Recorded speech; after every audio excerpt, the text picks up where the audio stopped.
Olá, tudo bem? No encontro de hoje vamos dar continuidade ao tema China. Estamos falando dessa grande nação. A aula passada a gente fez um retrospecto da história chinesa, desde as dinastias da antiguidade, né? Até a entrada no século XX, quando essas dinastias deixam de existir, quando a China vira uma república, né? Todos os confrontos internos que ela viveu, até a chegada do Mao Tse-tung ao poder em 49 e toda a trajetória do Mao Tse-tung no poder, ou Mao Zedong, como alguns chamam, né? E que termina com a morte dele em 76. Né? Com a morte dele, ele será substituído. A princípio, tem uma transição ali com o Hua Guofen, né? E logo em seguida, Deng Xiaoping, que é o cara que tinha até sido perseguido na Revolução Cultural, né? Como uma espécie de traidor do partido, é outra ala que agora tomou o poder. Né? O Mao Tse-tung, quando ele fez a Revolução Cultural, ele sempre foi muito aliado a um cara chamado Xu Enlai, né? Que é uma espécie assim do cérebro, né? Diz que o Mao Tse-tung era a força, né? O Xu Enlai era o cérebro. Né?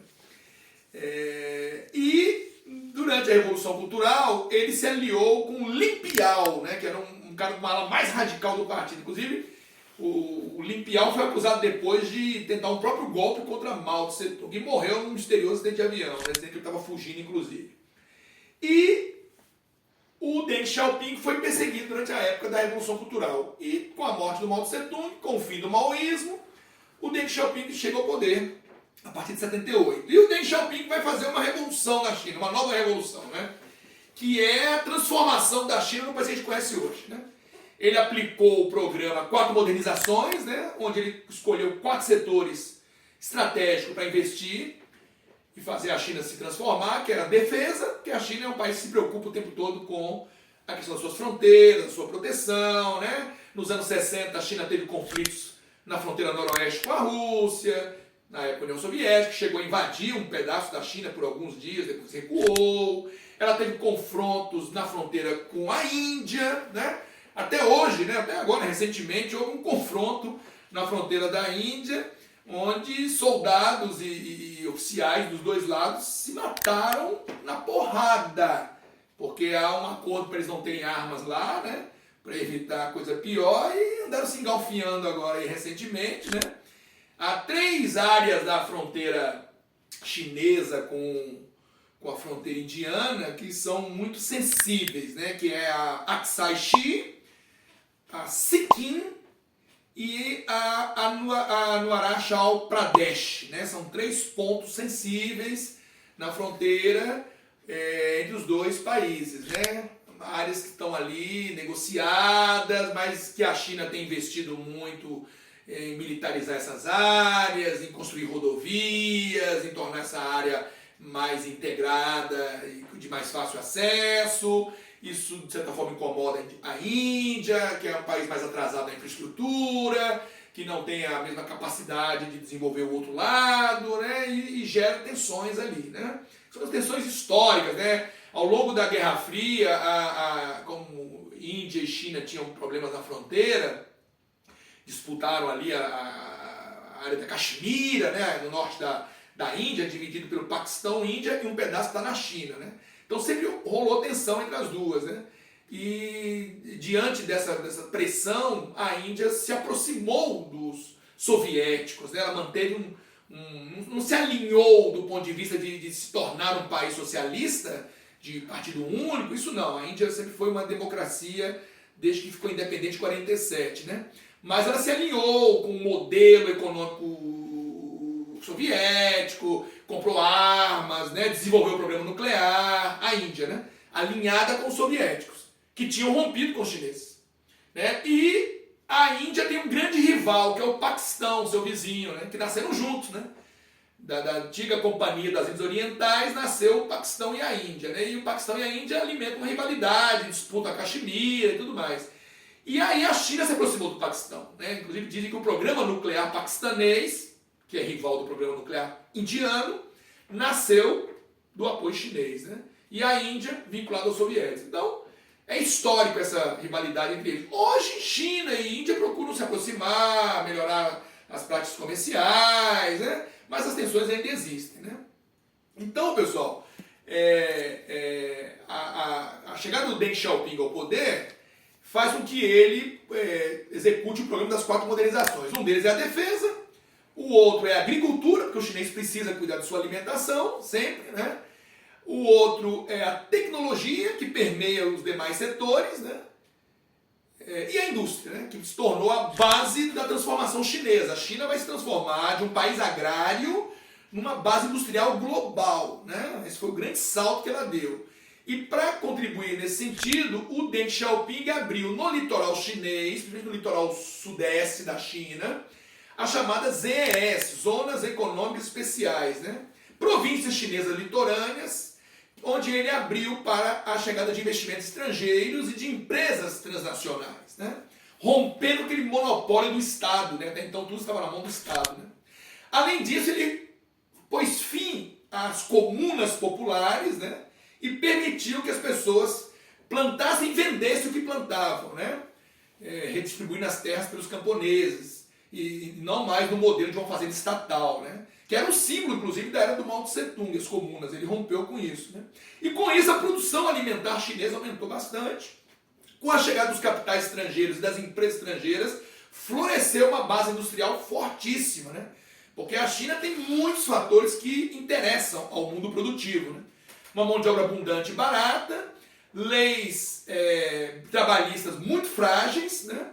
Que não são tão exigentes, então para o empregador é um paraíso. Leis ambientais também pouco exigentes, não é à toa que a China é o maior emissor de gases de estufa do planeta, né? Um país que tem sérios problemas com a questão ambiental, né? Mas está buscando melhorar, né? Também é o país que mais investe no mundo em energias renováveis, né? Turbinas eólicas, placas solares, são campeões em fabricar isso, né? Eles estão em curso na transformação deles, né? Para mudar a matriz energética, que ainda é muito calcada no carvão mineral, né? Cerca de 70% da energia vem do carvão mineral, né? Que é altamente poluente. Então a China tem muita matéria-prima, embora no ritmo que ela cresceu nas últimas décadas, essas matérias-primas não foram suficientes, ela se tornou um grande importador de commodities, né? Tanto agrícolas, energéticas, minerais, né? A China é um país que tem ainda um mercado a ser expandido, né? E não é um mercado qualquer, estamos falando de 1 bilhão e 400 milhões de pessoas, né? Eles ainda têm cerca de 40% da população vivendo no campo, né? Ainda tem algumas centenas de milhões de pessoas que precisam melhorar a sua qualidade de vida, que ainda estão em condições ainda de vulnerabilidade, né? Então é um país com muitas perspectivas, né? E o mundo enxergou isso, que a China poderia ser uma base de produção a baixíssimo custo, né? E aí houve uma revoada de capitais. A China passou a viver do investimento estatal, do investimento estrangeiro e das empresas estrangeiras que chegaram, né? Que arejaram a economia chinesa, injetaram muito dinheiro e transformaram a vida de grande parte dos chineses, né? Eles deram uma virada, né? De ser um país baseado na agricultura para se basear na indústria, né? Viraram uma plataforma de produção mundial de baixo custo, né? E agora estão vivendo uma nova transformação, né? Porque a China não quer continuar sendo apenas um país que fabrica coisas para o mundo a baixo custo, até porque a mão de obra chinesa está encarecendo, a classe média chinesa está crescendo, né? E a China quer dar um novo salto para tornar o seu crescimento mais sustentável, quer se tornar uma potência na área da tecnologia de ponta, né? E não mais da indústria de bugigangas, né? Que é uma indústria de baixo valor agregado. Eles querem aumentar o valor agregado que produzem, né? Então aí agora é aeroespacial, inteligência artificial, 5G, né? Internet das coisas, né? A área de TI, a área farmacêutica, né? Então, assim, e a área de entretenimento, de mercado financeiro, né? Então, assim, a China está numa transição para ser um país com uma economia de muito maior valor agregado, uma economia que está na vanguarda da tecnologia mundial. Eles estão em transição para isso, aplicando dinheiro na ciência, na educação, né? É um país também que gasta muito dinheiro com infraestrutura, isso também sempre atraiu o capital estrangeiro, que é um país que cuida de expandir sua infraestrutura para viabilizar, né, os fluxos, né? É um país que tem um alto índice de poupança, né? O chinês tem o hábito de poupar, até porque até recentemente eles não tinham propriamente dito um sistema previdenciário, né? Agora, mais recentemente, eles fizeram algumas reformas e criaram um sistema previdenciário de saúde pública mais amplo, né?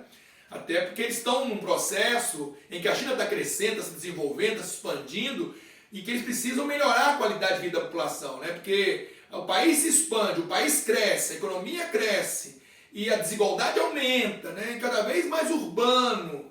E se eles não mantiverem uma sociedade cada vez em evolução socioeconômica, pode ser que comece a questionar a liderança do partido, né? E aí viria uma instabilidade, porque a China, você sabe que ali no final dos anos 80, houve uma grande transformação no mundo socialista europeu, né? Quando o Gorbachev, líder soviético, começou a fazer aquelas reformas, perestroika, glasnost, né? E isso pôs abaixo o edifício socialista europeu, né? A própria União Soviética acabou, né? E diante dessas reformas, isso impactou também lá na China, né?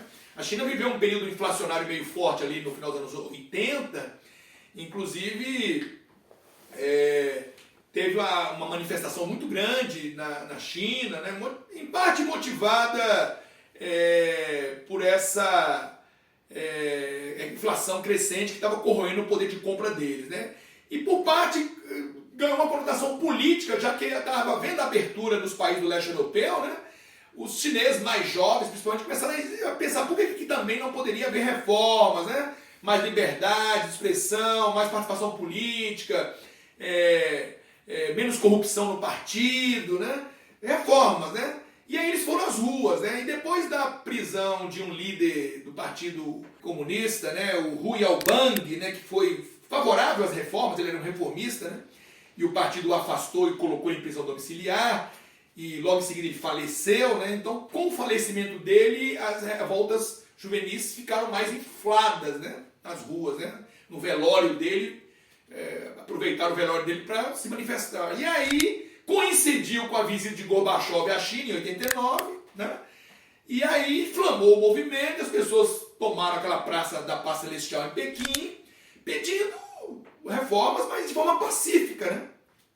Cantando o hino da Internacional Socialista, fizeram uma réplica da Estátua da Liberdade, tudo pacífico, né? Só que a China não compreendeu bem essa movimentação e após terminar a visita do Gorbachev, houve uma grande repressão a esse movimento na Praça da Paz Celestial, né?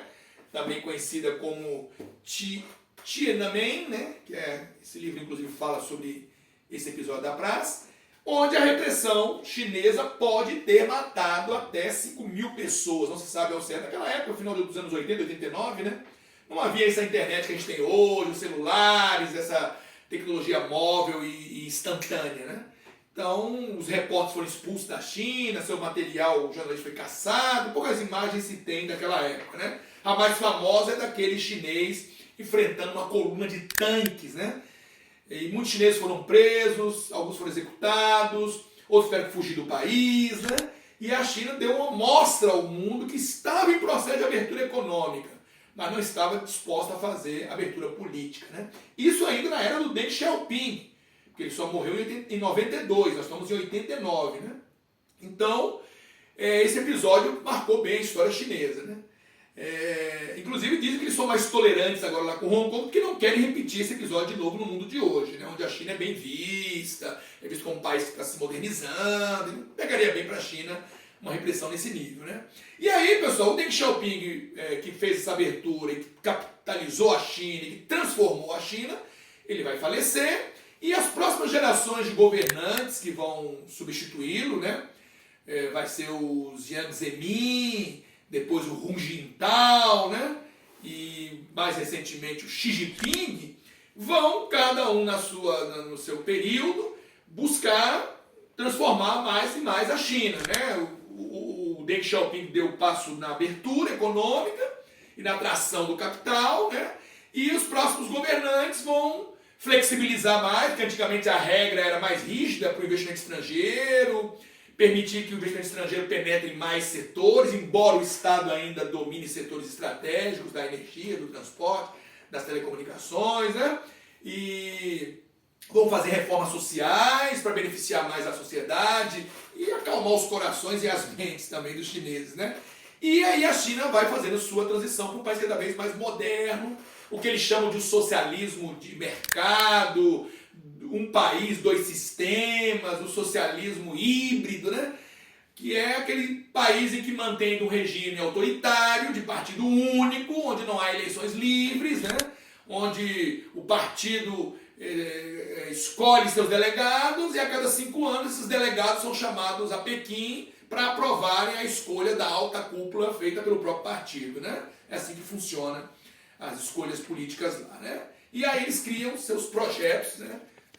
Quem conhece a história da China sabe que a China não pensa pequena, ela pensa sempre em prazos muito longos, que é um país milenar, né? E aí a China está transformando o mundo a partir da sua perspectiva, né, pessoal? Tanto do ponto de vista da produção, da modernização, estão querendo cada vez influenciar mais culturalmente o mundo, né? Estão em ascendência militar cada vez maior, né? Avançando sobre mercados do mundo inteiro. Então, por exemplo, sobre a África, na busca de matérias-primas e energia, né? Eles têm muitos contratos com países africanos, onde geralmente eles entram com obras, infraestrutura, em troca de matérias-primas, commodities, né? Eles chegaram aqui pela América Latina, é o maior parceiro comercial do Brasil, né? Tem entrado também pela Europa, né, com investimentos, tem se destacado em setores de alta tecnologia, informática, telecomunicações, né? Vocês têm assistido aí o embate entre os Estados Unidos e a China, muito forte agora na era do Trump, né? O Trump abriu uma guerra comercial contra a China, porque ele foi eleito dizendo que faria isso, né? Que a China tinha roubado os empregos dos americanos, que a China não era um país honesto, que era um país que usava a indústria para espionar os Estados Unidos, para hackear, né, os americanos e trazer informações sensíveis, né? Inclusive usando os aparelhos eletrônicos, os chips que eles produzem, né, para introduzir espiões nas máquinas americanas, né? E aí alegou que era questão de segurança nacional e começou a retaliar a China, o comércio chinês, né? Em centenas de bilhões, né? A China respondeu também com retaliações e o pano de fundo de toda essa disputa, muitos analistas dizem que é a disputa para saber quem vai implantar a tecnologia 5G no mundo, né? Na maior parte do mundo, se é a China ou são os Estados Unidos, né?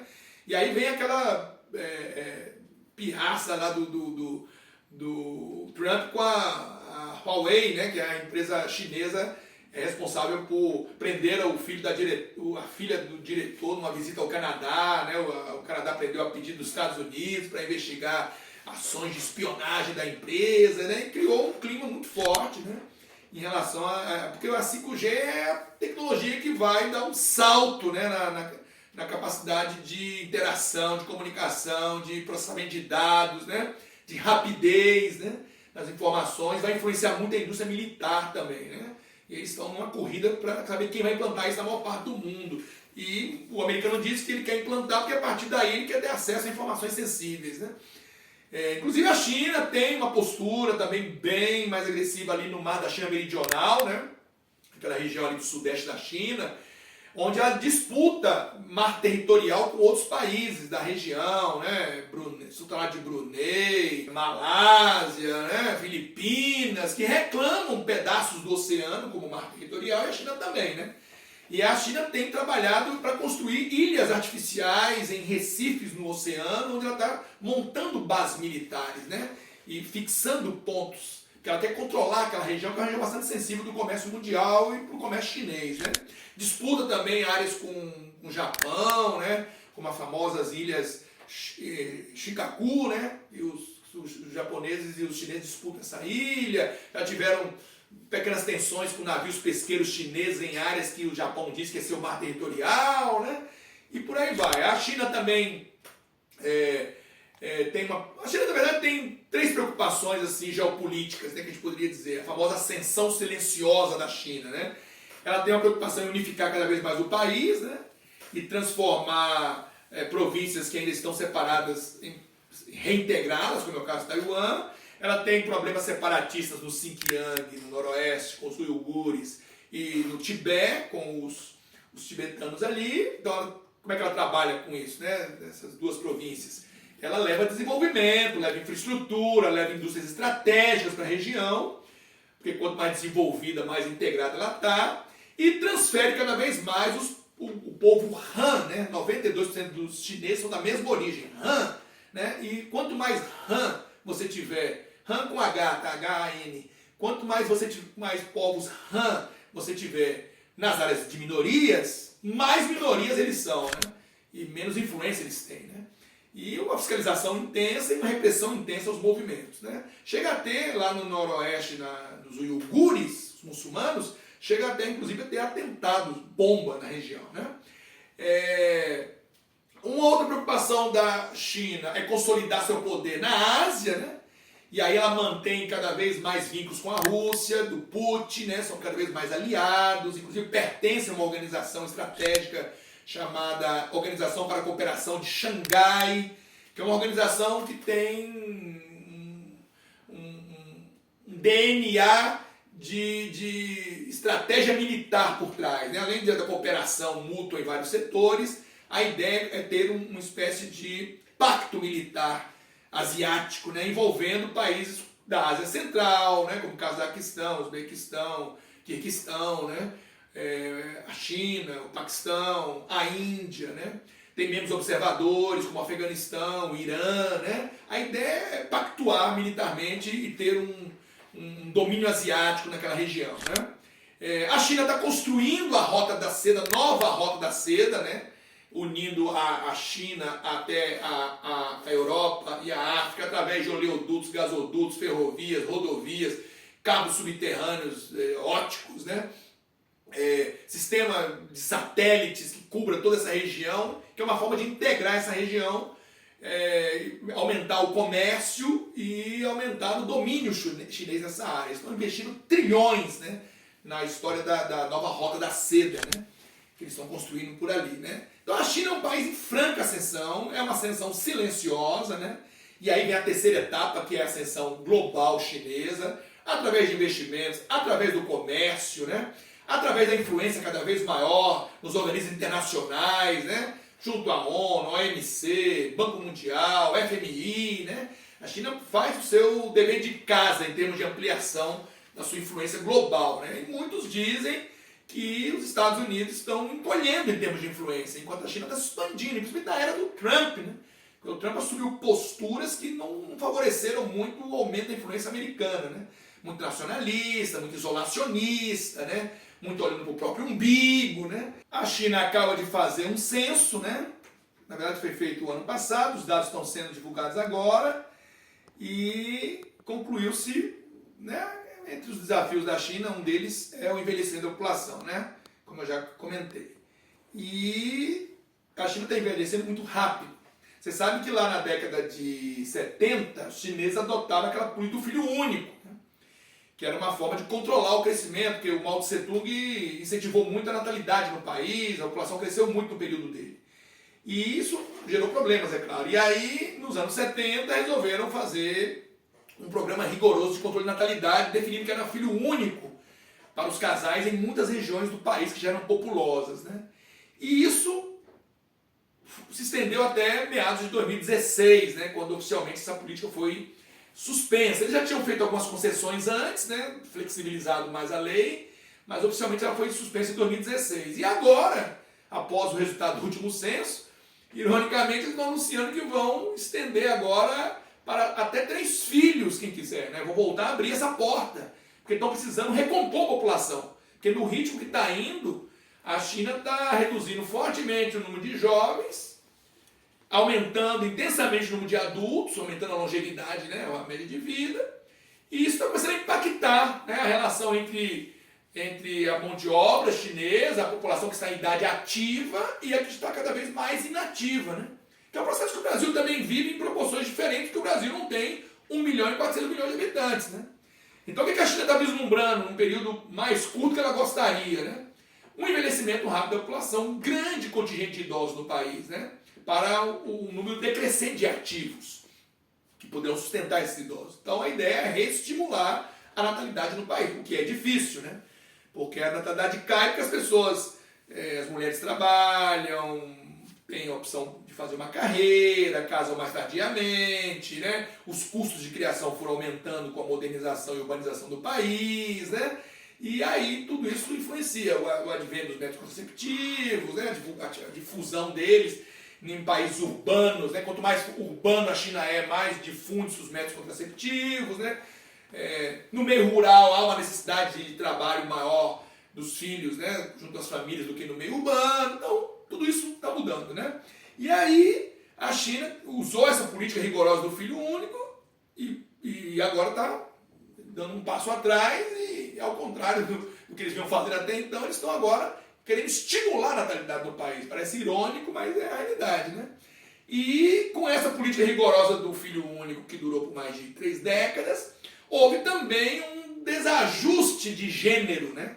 Porque começou-se a haver um prestígio do filho do sexo masculino, né? A sociedade chinesa, a sociedade que quando essa política foi implantada ainda era bastante agrária, né? E no meio agrário se valoriza muito a força da mão de obra masculina, né? Além disso, a China tem uma sociedade muito patriarcal, onde o homem que leva o nome da família à frente e não a mulher leva o nome da família do marido, né? É o homem que cuida dos pais da velhice, e eles passaram quase toda a sua história sem ter um sistema previdenciário que desse mais segurança, né? Agora passaram a ter mais recentemente.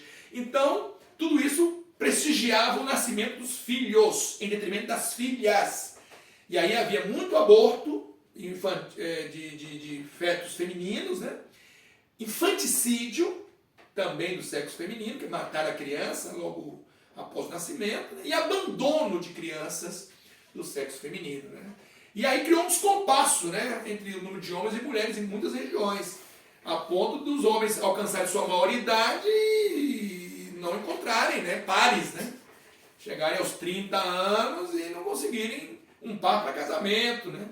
Eu já vi cenas aí em documentários de famílias que vão às praças, áreas públicas, de forma muito discreta, oferecer seus filhos em casamento, né? Como se levasse um currículo para uma empresa, né?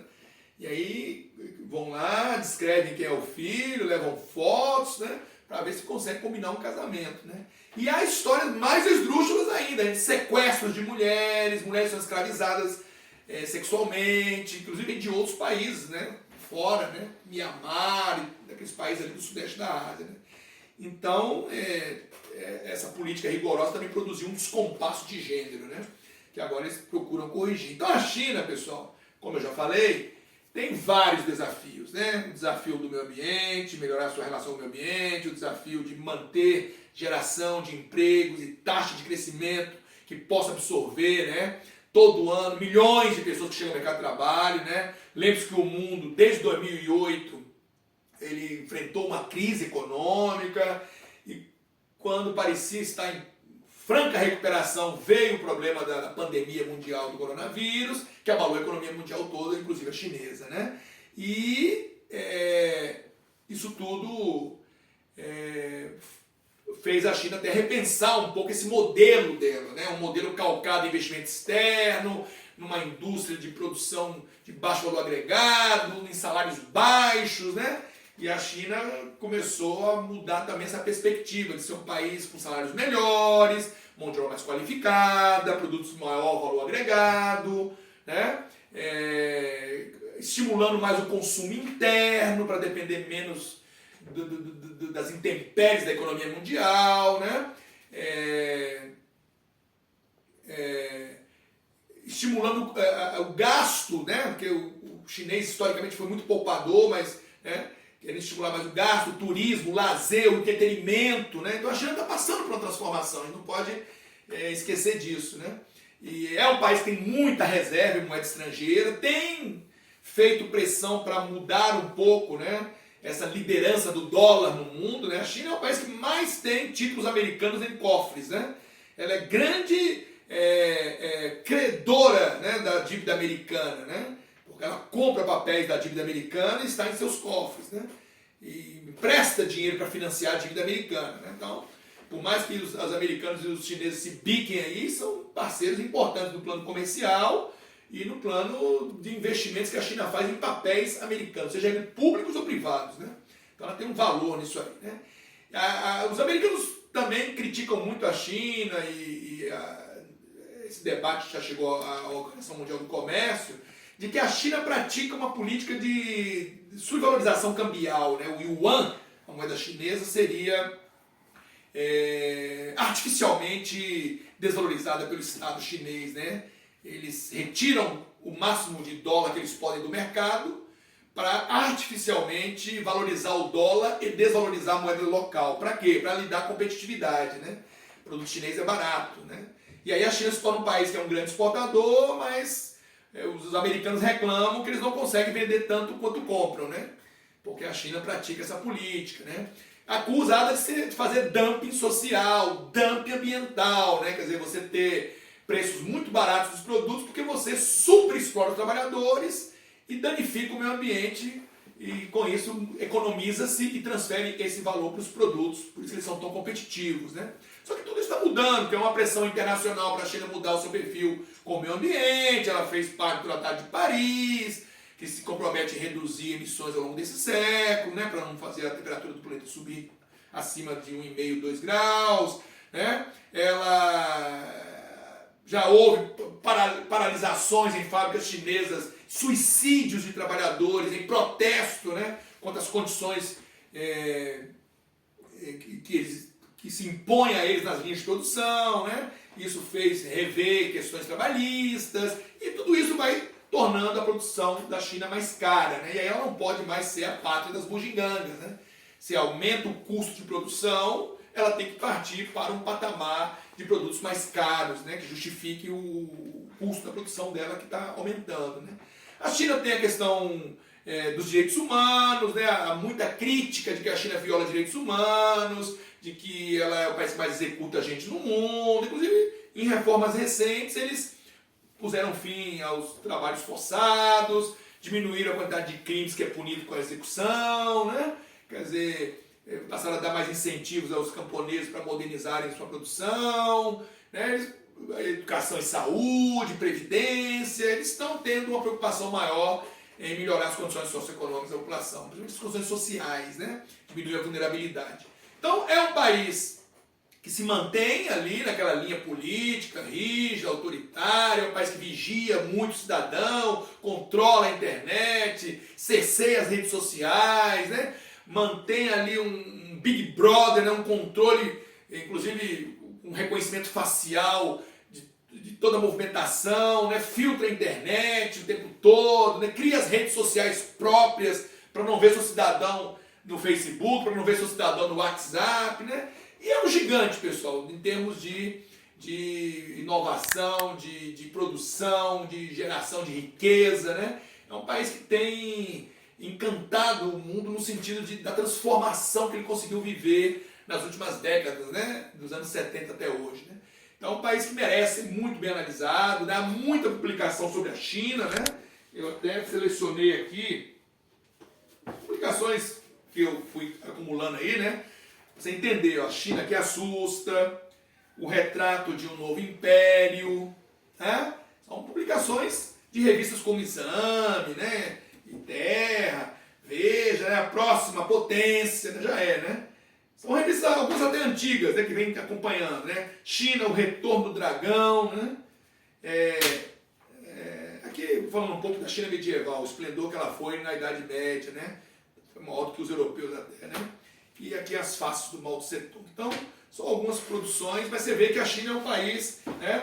O Harry Kissinger, né, que foi o cara que armou aquela visita do Nixon, né? Escreveu um livro sobre a China, né?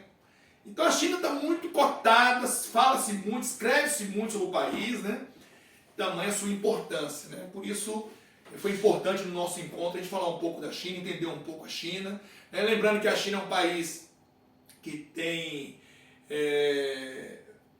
um potencial natural muito grande, é um país extenso, tem vários climas, né?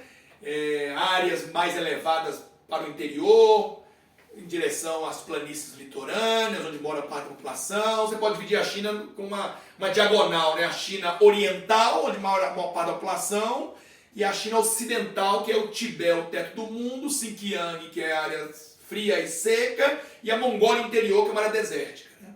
Então, A China forte é a Manchúria, que é o nordeste, e o sudeste da China, né? Então, é aí que se concentra boa parte da grande indústria chinesa, dos grandes polos, né? Xangai, Shenzhen, Cantão, né? Pequim, são grandes centros que os chineses têm, né?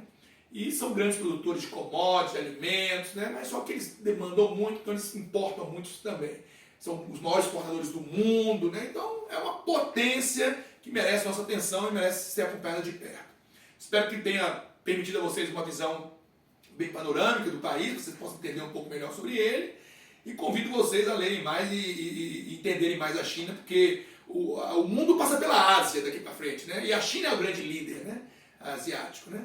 Então, espero que vocês tenham melhorado a compreensão de vocês sobre esse país, esse milenar país. Grande abraço.